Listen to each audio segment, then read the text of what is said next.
Welcome back to Robot Cantina. Hopefully everybody got a haircut last week, and for those who didn't, I'm really disappointed in you, but I'll get over it. Today we have a mini or a micro episode. I'm not really sure what to call this one.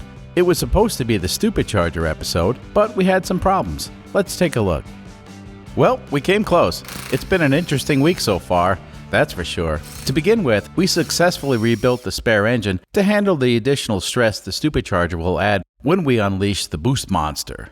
Now, we'll get into all the upgrades in the next episode. So with the engine back together, we sorted out the new throttle body and manifold. For this bit, we bypassed the Supercharger and sorted out a bunch of minor problems. Eventually, we had the new engine up and running.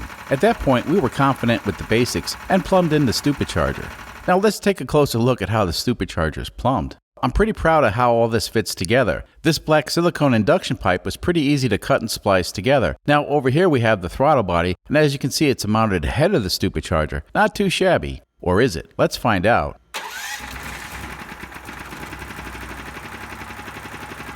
Okay, meh, a rookie mistake I'm sure. Obviously this ain't gonna work, so we went ahead and ordered rigid piping, and we'll need to fabricate a whole new induction system. Well, that sucks. Meanwhile, we decided to bypass the Supercharger and get some new baseline data. A little while later we had the engine running again, unfortunately without the Supercharger, but running nonetheless. Anyway, we headed over to the Hillbilly Proving Grounds to collect data.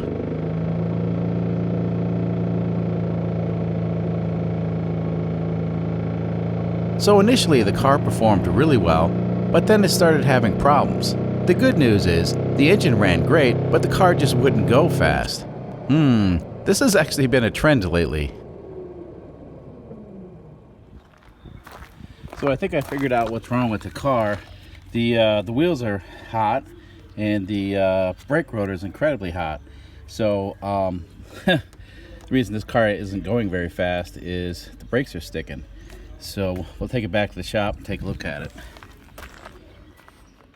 Sure enough, there's problems with both front calipers. Now, keep in mind both calipers were rebuilt less than 2,000 miles ago, so this is completely unexpected. Another interesting thing is, there's no brake fluid dripping from an open brake line. Now that ain't normal. Now the rubber brake lines are also new, so there's the possibility that we have contaminated brake fluid and it's causing all the rubber parts to swell. Well, just to be on the safe side, all new parts were ordered. Of course, that's when the explosion on the other side of town happened. Fortunately, no one was killed, but there were a few injuries. So from my perspective, it looked like these chemical silos were on fire, and they're less than 800 feet from my shop. So yeah, I got the fuck out of there and spent the rest of the day in Wichita. Eventually an evacuation was recommended, or something like that. I really don't know because I was already gone. So next day the all clear message was sent and things were apparently under control. So I drove back. Now out of curiosity I tried to get a closer look at the carnage, but too many cops and official people had swarmed on the disaster scene. Oh well, looks like they got a job to do.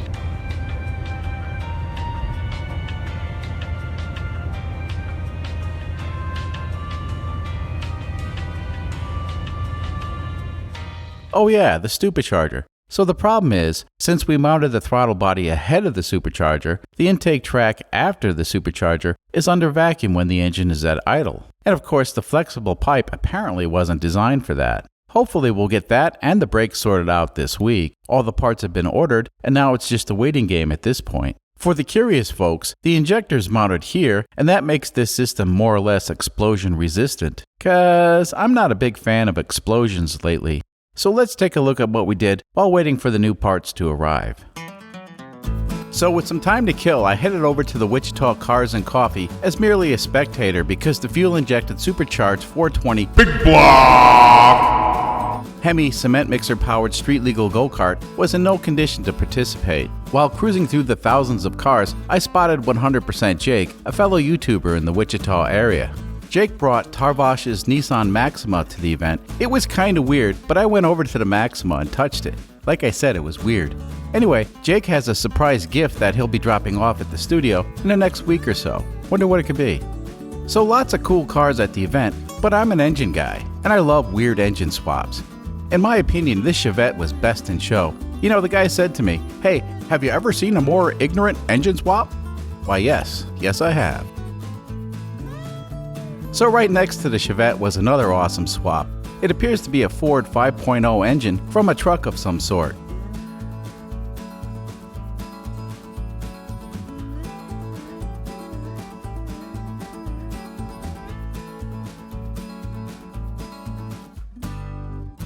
Of course it has a Delco alternator, because why would you put a Motorcraft alternator in a Toyota with a Ford pickup engine?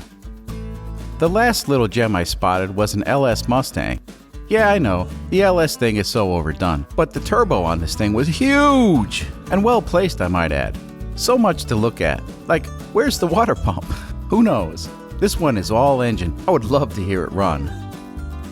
So the Cars and Coffee in Wichita was well worth the trip. I reckon when it gets a little warmer, I'll show up with the Honda. And yeah, if you want to, you can touch it. I won't think it's weird. Until next time.